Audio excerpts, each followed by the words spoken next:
como lo podemos ver en la foto. ¿Por qué yo comparo la adicción a esto? Porque lo que nosotros vemos, lo que la sociedad ve, es el pedacito de hielo que flota.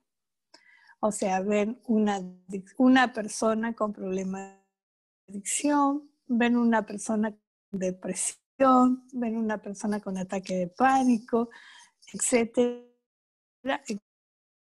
etcétera. En realidad, la mayoría de nuestros países aborda el pedacito de arriba. O sea, lo que se ve es el síntoma, porque la adicción es una enfermedad. Está incluida dentro del DMC-5, que es digamos, donde se encuentran todas las enfermedades con problemas de la alteración mental. Y por lo tanto es una enfermedad. Entonces, lo que se ve arriba es un síntoma de que esa persona está enferma. Ahora, el verdadero problema no está ahí arriba. Y la gente lo que quiere hacer es sacar el síntoma, tapar el síntoma. Pero el verdadero problema de la adicción está abajo. No está en lo que se ve, sino está en lo que no se ve. El adicto es una persona que calla, es una persona que no puede poner en palabras lo que le está sucediendo. Adicción viene de silencio, digamos, y dicción de palabras, sin palabras. Entonces, una persona adicta es una persona que no puede decir dónde está su problema. Y aunque haya crecido con otros hermanos, a veces los padres dicen, bueno, ¿por qué si tengo 5 hijos, uno tomó este camino? El problema es que los otros supieron afrontar y pasar cada uno de los problemas y este no lo pudo hacer. Entonces, como no lo pudo hacer, lo que hace es tapar. Tapa el problema. Ahora, ¿qué hay en esa pared profunda del iceberg? Abandono, rechazo, violación, abuso, maltrato, etcétera, etcétera. Ahora, lo que vamos a ver y a donde vamos a enfocar esta capacitación también es que si yo sano mi pasado, porque esa pared significa ese pasado que se construye en cada uno de nosotros desde que nacemos.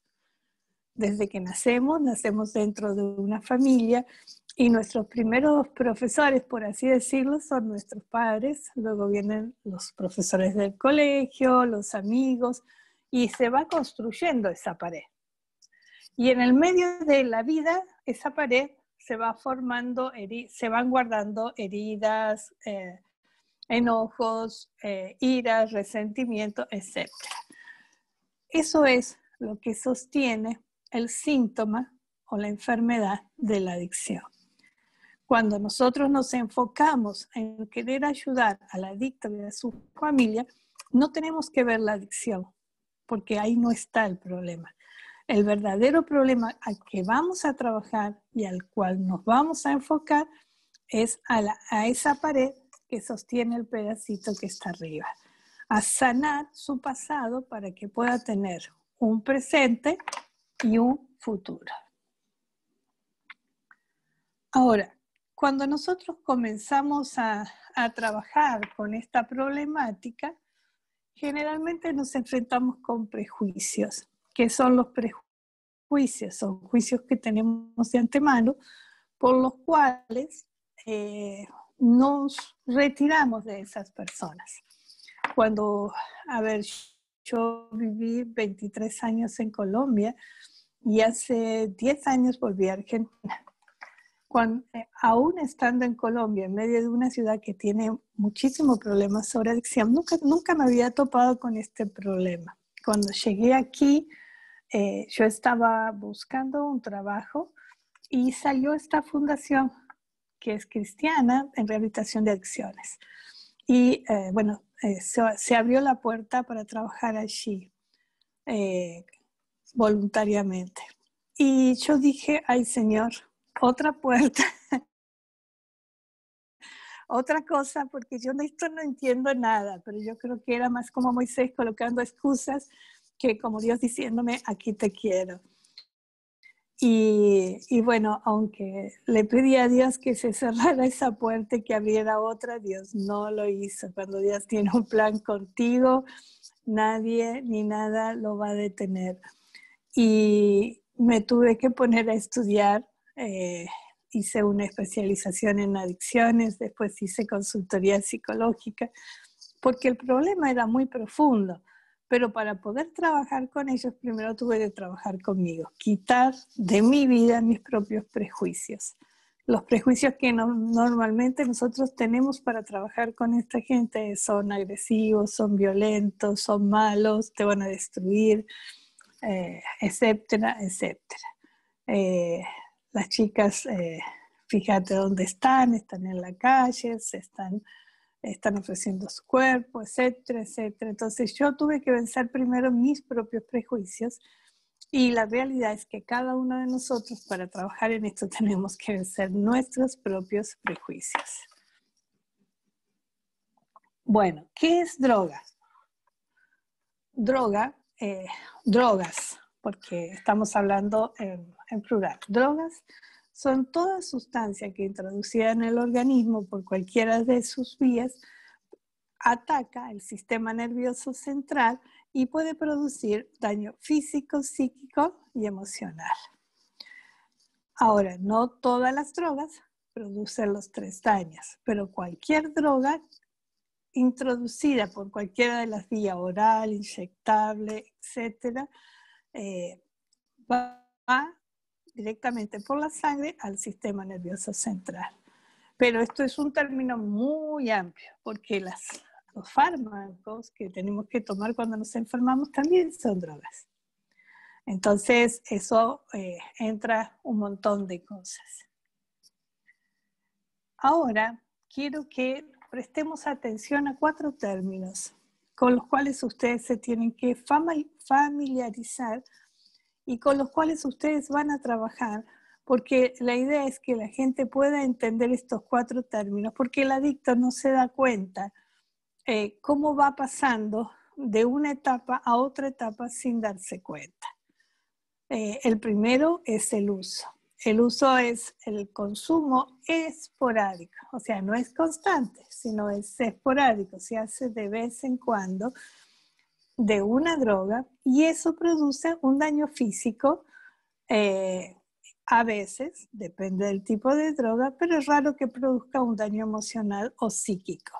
Por ejemplo, si yo tomo una aspirina porque me duele la cabeza, entonces voy a tener, me va a pasar el dolor de cabeza y eso es un uso. O sea, yo tomé una aspirina porque me dolía la cabeza. Eso es uso. Un consumo esporádico, de vez en cuando. Ahora, pasamos al otro que ya hay diferencia, que es el abuso. El abuso es el consumo repetitivo de drogas que ya se hace en forma habitual y que ya sí hay un daño físico y puede haber daño emocional y a veces un daño psíquico. Por ejemplo, no es lo mismo que yo consuma una aspirina de vez en cuando a que yo todos los días me tome una aspirina. Y estoy poniendo ese ejemplo porque digamos que es lo más fácil que podemos para que se entienda. Si yo todos los días consumo una aspirina, el resultado muy probablemente va a ser una gastritis, porque todos los analgésicos producen irritación de la mucosa gástrica. Y estamos hablando de algo tan simple como una aspirina. Entonces, uso, abuso. Ahora, en medio de estas dos, en nuestro cuerpo se produce algo que se llama tolerancia. ¿Qué es la tolerancia? La tolerancia es la adaptación que se sufre dentro de nuestro organismo por el consumo, por el abuso del consumo de una sustancia. Es decir, nuestro organismo se acostumbra a esa dosis y para sentir el placer, el alivio, tengo que ir paulatinamente agregando una dosis mayor. Entonces, el adicto no es consciente de esto. El adicto te dice, yo lo puedo manejar, a mí la droga no me maneja, a mí la droga no me hace nada, pero la realidad es que él no se da cuenta por la tolerancia que cada vez su cuerpo le está exigiendo mayor cantidad para poder lograr el mismo placer. O sea, el mismo placer que tuvo la primera vez que consumió, no la tiene la segunda vez, porque su cuerpo ya se adaptó a esa cantidad y cada vez su cuerpo le va a pedir más. Es decir, si yo consumo aspirinas todos los días, va a llegar un momento que a mí la aspirina no me va a hacer absolutamente nada y voy a tener que pasar, por ejemplo, un ibuprofeno, y después el ibuprofeno no me va a hacer nada y voy a tener que pasar a algo más fuerte como el naproxeno y terminar en la morfina. Y estoy hablando nada más de algo común, digamos, ¿sí? ¿Por qué? Porque el organismo se adapta y cada vez pide dosis mayores. Por eso el adicto pasa del abuso a algo que se llama dependencia. Y la dependencia es el consumo repetitivo, constante, pero compulsivo, que eso es una gran diferencia. Compulsivo quiere decir que no lo puede dejar, que lo necesita, que su organismo se lo está pidiendo constantemente. Y ahí no solamente hay daño físico, hay daño emocional y hay daño psíquico. Y sobre todo depende del tipo de droga que consuma. Y aunque hoy se llama, se habla de que hay drogas que producen menos daño que otras, lo cual es verdad, eso no quiere decir que no produzcan adicción. Entonces, cuidado, porque del abuso se pasa bastante rápido a la dependencia y es por eso que hoy tenemos un aumento considerable de personas con problemas de adicción. Ahora, yo quiero que tengan en cuenta esto. Primero, que cuando nosotros llamamos a una persona adicto, le estamos poniendo un rótulo. Y tenemos que tener mucho cuidado con esto, porque ese rótulo después queda. No tanto en la persona, sino los demás. Entonces, cuidado con lo que decimos. Cuidado cuando ponemos a una persona un rótulo de adicto. ¿Por qué? Porque una persona que consumió una vez y después nunca más lo hizo, no es un adicto. Una persona que lo usa de vez en cuando, podemos hablar de una persona en riesgo, pero no es un adicto. Adicto es aquella persona que no puede dejar de consumir, que se la pasa todo el tiempo consumiendo y que no puede decirle no a la droga. Eso es un adicto. O sea, hablamos de adicción cuando hablamos de dependencia. Una persona que consume en forma compulsiva una droga. Ahora, una persona que abusa es una persona potencialmente adicta, que está en riesgo y donde se debe trabajar para que no se llegue a una dependencia, porque cuando se llega a una dependencia es muy difícil sacar la persona de la dependencia, solo Dios lo puede hacer. Y también la persona tiene que poner de su voluntad para poder salir. Entonces, cuidado con los rótulos que ponemos, y además porque los papás se alarman mucho cuando se enteran que su hijo está consumiendo. Entonces, ahí es donde tenemos que trabajar. Ahora, ¿qué son los factores de riesgo? Los factores de riesgo son circunstancias, conductas que están en el entorno que hace que una persona sea más vulnerable que otra. Por ejemplo, son factores de riesgo familias con problemas, familias disfuncionales, hogares divorciados, niños en la calle, padres que trabajan todo el día y sus hijos no los cuida nadie, chicos sin escolaridad, adolescentes que empiezan a andar en malas compañías, bueno, todo, y podríamos seguir. Son, por ejemplo, hogares donde hay violencia, donde hay maltrato, donde hay abuso. Son chicos que fácilmente se desvían hacia una adicción. Así como existen factores de riesgo, existen factores de protección, que es todo lo contrario, o sea, son circunstancias, conductas que favorecen a que la persona no se vuelque a la adicción. A veces tenemos el concepto de que las personas que son pobres son adictos, y no es así. La adicción no respeta clase de ningún tipo, o sea, ataca tanto arriba como abajo. Y los factores de protección tienen que ver con, por ejemplo, familias bien formadas, una familia donde hay amor, donde hay comunicación, una familia donde los chicos estudian, donde los padres se preocupan por las amistades que tienen, etcétera, etcétera. Eso les protege de caer en una adicción. Y son dos cosas que tenemos que tener en cuenta cuando vemos una familia. Miremos qué factores de riesgo está teniendo y mostrémoselo porque quizás ellos no lo están viendo.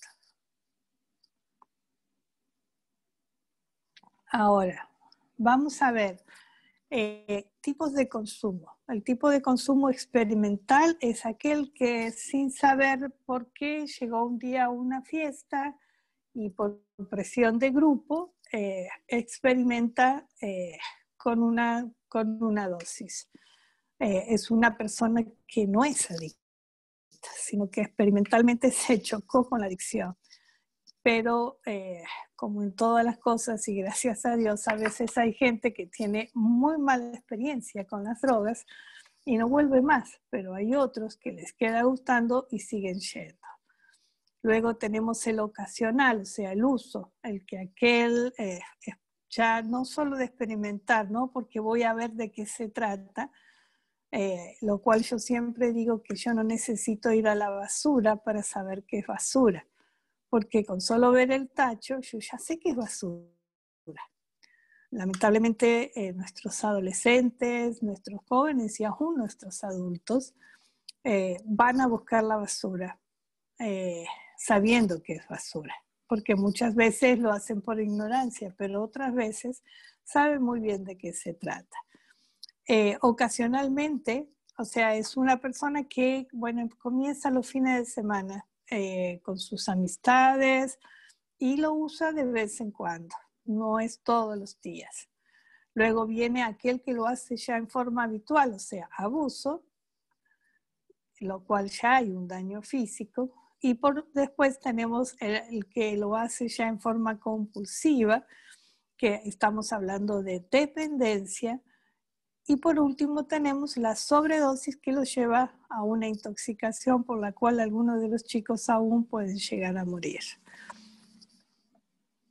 Cuando nosotros hablamos de la clasificación de las drogas, aquí yo voy a hacer dos grandes grupos. Uno, la adicción como tal, y dos, las conductas adictivas. ¿Por qué? Porque nosotros vemos fácilmente la adicción, pero no tenemos en cuenta muchas veces las conductas adictivas. Ayer Mónica en la reunión de Débora hablaba sobre esto, ¿no? Sobre el peligro que hoy los chicos a raíz de la pandemia están usando mucho las redes y muchos de los chicos caen sin darse cuenta en una adicción. Comienzan a ser tan dependientes de las redes que no pueden estar sin ello. Y también le está pasando a los adultos. El adulto también lo puede hacer con su trabajo. Todo es trabajo, trabajo, trabajo, trabajo y se olvida que tiene una familia. El deporte, las compras. Hay gente que tiene un problema de compras compulsivas y son conductas adictivas. ¿Ok? Entonces, eso quiere decir que cuando nosotros vamos a trabajar y pensar en armar un grupo para trabajar con padres, no solamente tenemos que pensar en padres que tienen problemas con hijos que están en drogas, sino también vamos a hablar de padres que que tienen estos problemas, hijos con conductas adictivas. Y cuando hablamos de conducta estamos hablando de comportamientos. No es una adicción, son comportamientos.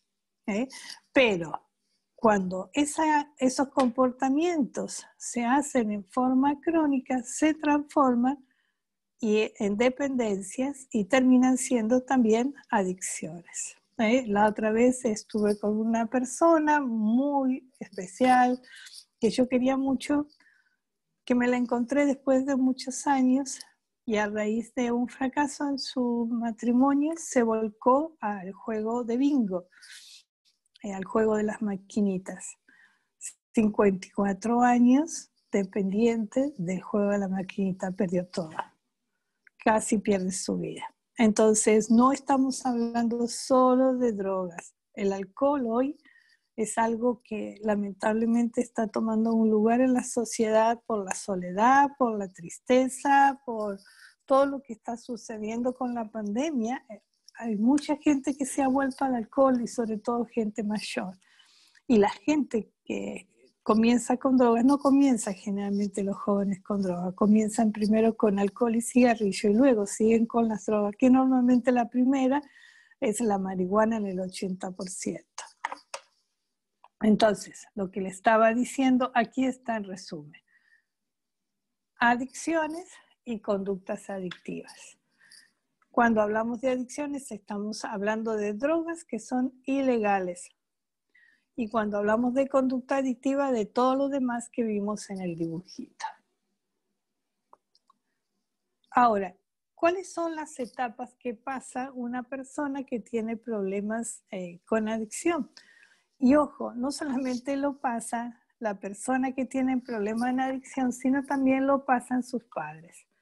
Porque así como el adicto pasa por la negación, los papás también pasan por la negación. ¿Saben quiénes son los primeros que se dan cuenta de que su hijo tiene problemas? Generalmente los profesores, los maestros. Porque llaman al padre a la escuela y dice, bueno, Pepito era el mejor alumno del colegio. Y ahora, no sé qué le está pasando, pero no está haciendo las tareas. Él era muy buen amigo y ahora pelea con sus compañeros. Él estaba siempre rodeado de buena gente y ahora tiene unos amigos terribles. O sea, fíjense, lo que no vieron los padres, lo están viendo los profesores. Así que cuando los profesores llaman a los papás y te dicen algo así, en general, un papá dice, mi hijo, no, mi hijo no. Puede ser el del vecino, el de allá, pero no mi hijo. Entonces, lo primero que pasa, tanto el adicto como los papás, son la negación. Y tenemos que trabajar en la negación de los papás como en la negación del adicto. Luego que el papá ya toma conciencia, entonces habla con su hijo y él se siente atacado. Entonces, como se siente atacado y dice, yo no consumo, ustedes están locos, yo no estoy haciendo eso, déjenme en paz, y se aísla. Y cuando comienza a aislarse, que es una característica común del adicto, a su vez empieza a hacer falsas promesas. Y dice, te prometo, esta es la última vez que lo hago, no lo voy a hacer más. ¿Por qué? Porque sabe que está perdiendo, porque sabe que sus padres están ya muy pendientes, mirando lo que hace, a dónde va, con quién habla. El problema es que hace falsas promesas y no las puede cumplir. Muchas veces, no porque no quiera, sino porque hoy hablé de lo que se llama tolerancia. Y su cuerpo comienza a pedirle lo que empezó a consumir. Entonces, el adicto generalmente cae en tristeza y desesperanza, porque aunque quiere cumplir, no puede porque su organismo ya está dependiendo de esa droga o de esa sustancia o de esa conducta. Y por último, y no en todos los casos, y no tan rápidamente, en muchos casos, se da el proceso de que entiende lo que le está pasando, acepta y pide ayuda. En realidad, nosotros recién podemos ayudar cuando el adicto acepta que tiene un problema, acepta que tiene una enfermedad y pide ayuda. Ahora, entre el paso 1 al paso 5, hay distancia, hay tiempo y lleva su proceso. En algunos casos es rápido, en otros casos no es tan rápido. Y lo mismo sucede con los papás, porque los papás también tienen su proceso de pasar de la negación a la aceptación de que su hijo tiene un problema. Ahora, ¿cuáles son los modelos de intervención que tenemos para trabajar? Bueno, los modelos que ofrece el Estado es el ambulatorio, o sea, aquel que, bueno, una vez que se ha detectado que tiene problemas de adicción, es llevado al médico, el médico lo lleva al psicólogo y el psicólogo lo manda al psiquiatra y le tiene controles cada 15 días, cada mes, pero puede seguir estando en su casa. Luego tenemos los centros de día, que son aquellos en los cuales el adicto va y se queda durante el día y en la noche su familia lo recoge. Esto sirve si tiene una familia que es contención, que lo cuida durante la noche, porque si no, lo que tú lograste durante el día, en la noche se va y no se logra absolutamente nada, donde no hay familia y donde el entorno es desfavorable. Y por último tenemos el modelo de internación. Aquí en Argentina la ley de salud mental que salió hace pocos años nos ha dado duro porque no permite más tiempo de internación que 3 meses o 6 meses. Ahora, lo que ellos no dicen y lo que no explican es que tarda 3 meses en salir la droga de la sangre, así no consuma ni un solo gramo, lo cual es un problema grave. Entonces, cuando ellos los tienen internados 3 meses en los hospitales o centros estatales y los sueltan, el chico está en plena abstinencia y lo que más tiene gana cuando sale es de consumir, porque en realidad es donde comienza a sentir la falta de la droga. Y en algunos lugares se da hasta 6 meses de internación y lo que hacen es tapar con una droga otra droga, o sea, tratar de sacar la adicción por medio de los psicotrópicos, o sea, por medio de pastillas. Y lo que se hace es tapar un síntoma, porque el chico está dopado, está dormido, y después cuando le sacan la medicación, que los largan con un rótulo depresivo, psicótico, esquizofrénico, etc., y con una medicación que normalmente no le dice la tienes que dejar de tomar al tanto tiempo. Tampoco el adicto está muy preocupado con eso, por preguntar, y menos su familia. Entonces, tenemos lo que se llama hoy la enfermedad dual o la patología dual, que es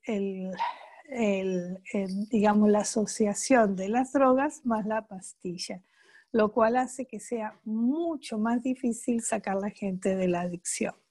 Yo les animo a buscar dentro de Bolivia, y yo ya había hablado con las hermanas de Bolivia, a armar una red de lugares cristianos donde se haga una internación y se haga un trabajo integral con las personas y sobre todo que no tengan uso de psicotrópicos, porque la idea no es tapar el síntoma, sino la idea es tratar el pasado, sanar el pasado para que tengan un presente y tengan un futuro.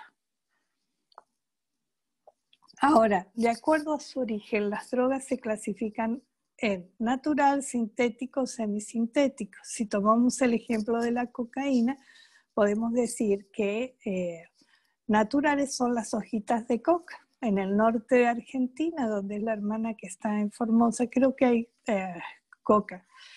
Y las personas que viven en las montañas saben masticar continuamente la coca porque les ayuda a no apunarse en las alturas. O sea, para ellos eso es normal, pero lo que estamos aquí hablando no es normal. Sintético sería la cocaína, que es un polvo blanquito, y semisintético sería el paco, que en algunos lugares se llama bazuco, como en Colombia, que es mezcla de cocaína con un montón de sustancias tóxicas que le ponen, que hacen muchísimo daño a nivel cerebral. Ahora, y esto es importante, la clasificación está también el legal e ilegal. Legal son todas aquellas sustancias que son permitidas por el Estado y que nadie va a ir preso por ello, como es el alcohol, como es el tabaco y como son las pastillas, los fármacos. Son legales. O sea, es muy fácil conseguir pastillas. Yo cuando hacía la historia clínica en la fundación, yo le preguntaba a los chicos, bueno, ¿dónde conseguí las pastillas? 14 años. Me dice, mi abuelita las toma. O sea, fíjense que no son ningunos tontos y saben muy bien dónde ir a buscar. Y después, lamentablemente, falsas recetas o farmacias que, o entre ellos mismos, circulan las pastillas. Entonces, son legales, pero producen grandes adicciones, sobre todo el alcohol. Es una enfermedad muy característica que, si bien empiezan los jóvenes por ahí, ellos hacen mezcla, pero el adulto que se mete con el alcohol termina en un alcoholismo crónico que es tan difícil sacar como el resto de las drogas. Y ilegales son todas las demás drogas que la ley sí las penaliza, empezando de la marihuana, donde lamentablemente ya en algunos países ya no es ilegal. Y otros vamos hacia allá. Y luego, según su función, las drogas se pueden clasificar en estimulantes, depresoras o alucinógenas. Estimulantes serían aquellas sustancias que, introducidas en el organismo por cualquiera de su vía, produce una hiperactividad del sistema nervioso central. En cambio, el depresor, al contrario, deprime el sistema nervioso central y todo el organismo. Y el alucinógeno hace que la persona tenga, como se dice, alucinaciones, o sea, vea cosas o sienta cosas que no son. Por ejemplo, la marihuana produce alucinaciones visuales. Y les cuento que no es que una dosis de marihuana dure todo el día, apenas dura media hora, depende de la cantidad. Pero si toma bastante cantidad, puede llegar a ver elefantes que vuelan, flores, etcétera, todo lo demás. O sea, son alucinaciones visuales. La cocaína lo que tiene son alucinaciones auditivas, o sea, cuando el chico consume paco, cocaína o crack en forma crónica, él va a sentir voces. Empieza a sentir voces, empieza a comenzar con ataques de pánico, a sentir que lo quieren matar, que lo persiguen, y eso es muy común. Otra cosa muy diferente entre las dos es que la marihuana da mucho hambre y les da sueño, y la cocaína les quita el hambre y les quita el sueño. La marihuana tiene las tres características. Puede ser estimulante en pequeñas dosis, es depresor en grandes dosis y también en grandes dosis es alucinógeno. Aquí vemos un ojito, cómo se ve el ojito cuando la persona está consumiendo marihuana. Es un ojo enrojecido y es un chico que parece que siempre está resfriado, que tuviera alergia constante y en realidad está consumiendo, y vos lo ves, no, es que estoy resfriado, no, es que el cambio de clima, y anda con las gotitas y y, y anda con el pañuelito en forma constante. Y el ojo en la cocaína se dilata la pupila. En la marihuana se achica, en la cocaína se dilata. Y el ojo de la mamá que llora por ver a su hijo cómo está, lo cual es muy triste. Ahora, ¿qué podemos hacer frente a todo esto? Ya sea con el adicto o con su familia. Lo primero que tenemos que hacer como cristianos que somos es mostrarle cuál es el camino. Y la verdad, a lo largo de todos estos años no he encontrado otro camino para que el adicto salga y para que su familia también cambie. El único camino es Jesús. Jesús dijo, yo soy el camino, yo soy la verdad y yo soy la vida. Y nadie viene al Padre si no es por mí. Y les aseguro que no hay otra forma. El adicto puede tratar con sus propias fuerzas de salir, pero muchas veces y la mayoría de las veces no lo logra con sus propias fuerzas. Por eso cuando va a Dios y entrega a Dios su corazón, él recibe una fuerza que no es de él, que viene de arriba, que viene de Dios y que le da la posibilidad de poder decir no a lo que antes decía sí. Ahora, no solamente el adicto debe encontrar el camino, también su familia, como en el caso que vimos de las hermanas que se presentaron al principio. ¿El adicto debe cambiar? Sí. ¿La familia debe cambiar? Sí. Y por eso estamos acá. Segundo, lo que hagas, hacelo con amor. Juan 3:16 dice, porque de tal manera amó Dios al mundo que ha dado su Hijo unigénito para que todo aquel que en él cree no se pierda, mas tenga vida eterna. O sea, cualquier cosa que tú hagas, que Dios ponga en tu corazón, que tú sientas de verdad hacer, hacelo con amor. Esa persona necesita entender que Dios le ama. La sociedad le rechaza, a veces sus mismos padres le rechazan porque se cansan. Los papás muchas veces se cansan de luchar con esta problemática. Entonces son rechazados por la sociedad, son rechazados por su familia. Ellos necesitan entender que hay un Dios que les ama y les acepta tal cual son. Y no vamos a llegar a ellos, sino es que con amor. Ellos se dan cuenta, ellos saben quiénes lo quieren y también quiénes lo rechazan, porque lo ven, lo aprenden lamentablemente en la calle. Tercero, una vez que tú te encontraste con una persona que tiene problemas de adicción, bueno, invítalo a tener una consejería, invítalo a tu iglesia.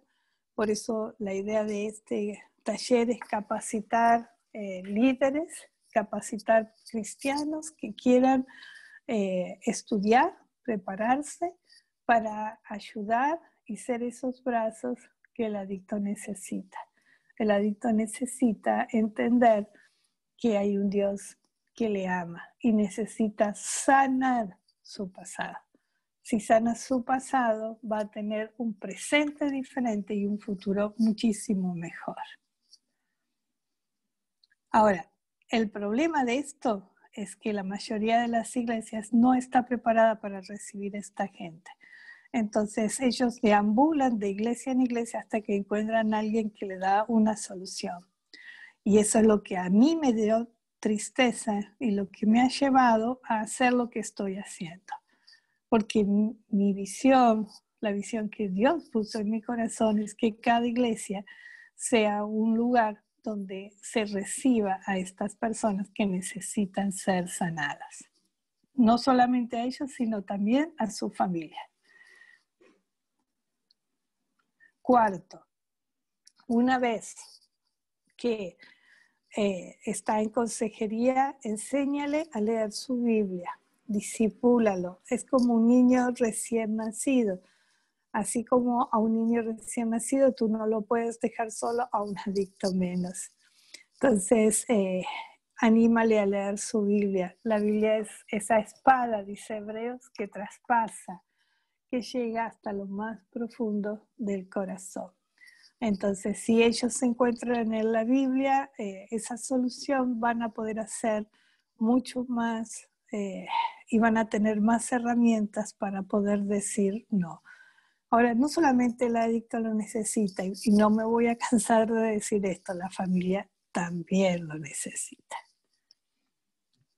Una vez que le muestras la Biblia, la idea es que a través de la capacitación ustedes formen dentro de su iglesia un grupo, una reunión especial para papás, para familias que tienen esta problemática. Yo sé que ahora por la pandemia no nos estamos reuniendo, o sea, yo voy para 6 meses que mi iglesia está transmitiendo en vivo, no se puede ir. Y yo sé que esto ha afectado a todos, pero la reunión la estoy haciendo con los papás. Esta foto es del primer año que inicié con los papás a trabajar, que hace 3 años. Ya voy para 4. Y este año, a pesar de la cuarentena, a pesar de no poder reunirnos en la iglesia, lo estoy haciendo por WhatsApp. WhatsApp tiene todo el mundo. Toda la gente se comunica por WhatsApp. Entonces, lo saben manejar y yo expongo, o la persona que está en el equipo conmigo expone, con pequeños videitos de 2 a 4 minutos que se suben y se colocan preguntas y las personas interactúan.